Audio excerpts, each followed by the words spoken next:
Estaba el río que viene de Sevilla, que muere en Sanlúcar y se hace mar abierto. La luz que se derrama sobre este paisaje. Los largos crepúsculos del verano, cuando mar y cielo se funden. Todo estaba ahí, solo había que saber mirar. Yo haría mía esa frase de Picasso que dice: yo no busco, sino encuentro.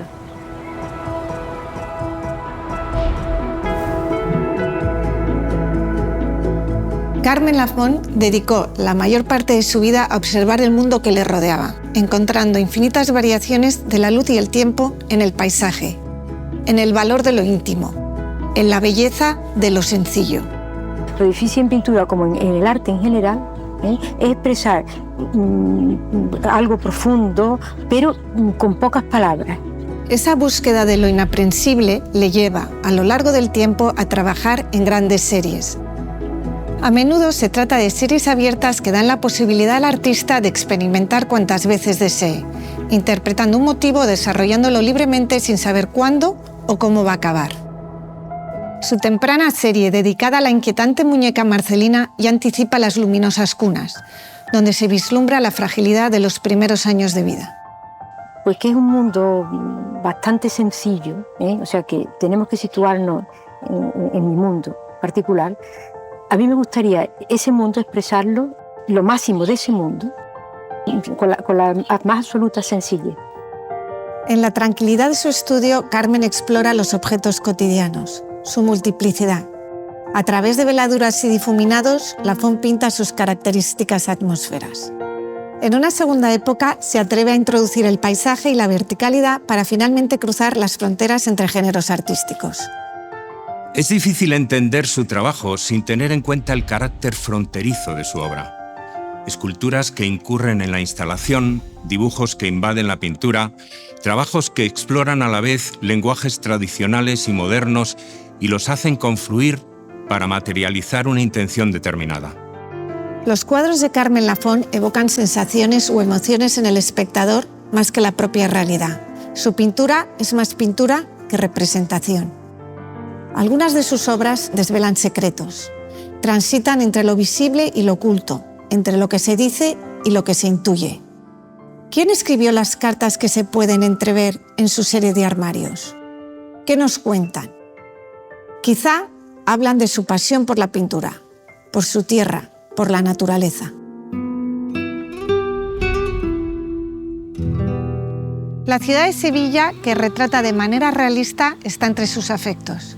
Son los paisajes urbanos, lugares que tienen importancia en su vida y que refleja con mimo. En Madrid, una descuidada azotea bañada en una luz cálida genera una atmósfera envolvente que nos resulta familiar y despierta la nostalgia.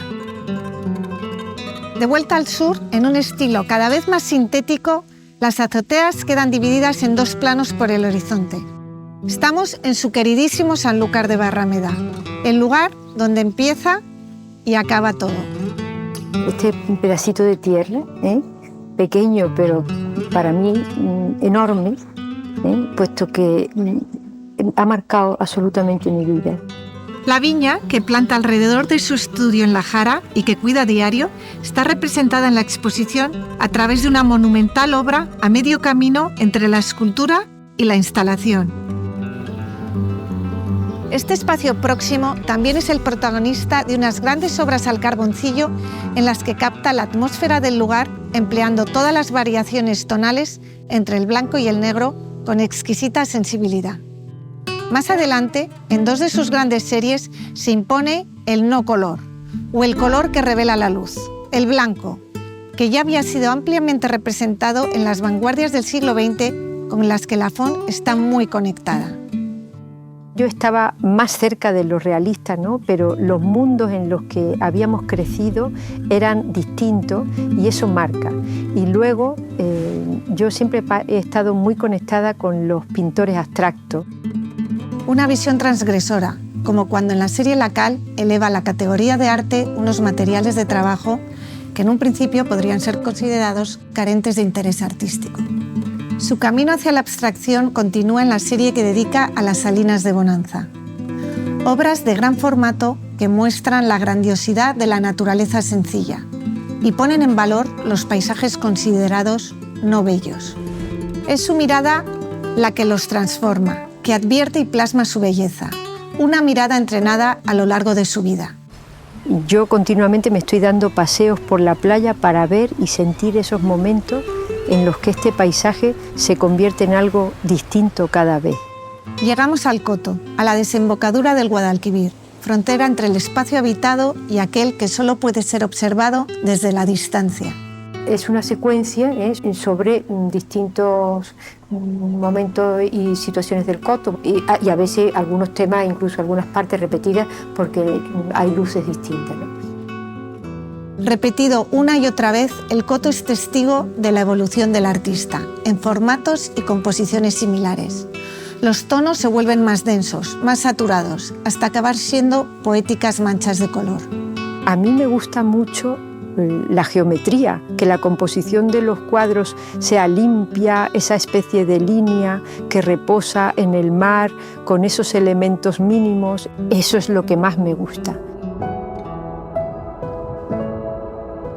La mirada ante todo, el motivo del Coto que acaba siendo una razón de ser y que describe así en su discurso de ingreso en la Real Academia de Bellas Artes de San Fernando. Luz que se derrama sobre este paisaje de tierra, mar, arena, río, marismas, de espacios infinitos, al que me asomo una y mil veces, intentando trasladar al lienzo la emoción y la intensidad de su contenido. Una emoción que ahora podemos compartir en una gran exposición dedicada a una de las pintoras más relevantes del arte español de la segunda mitad del siglo XX. Carmen Lafón, Variaciones, en el Museo Nacional Thyssen-Bornemisza, el museo de todos.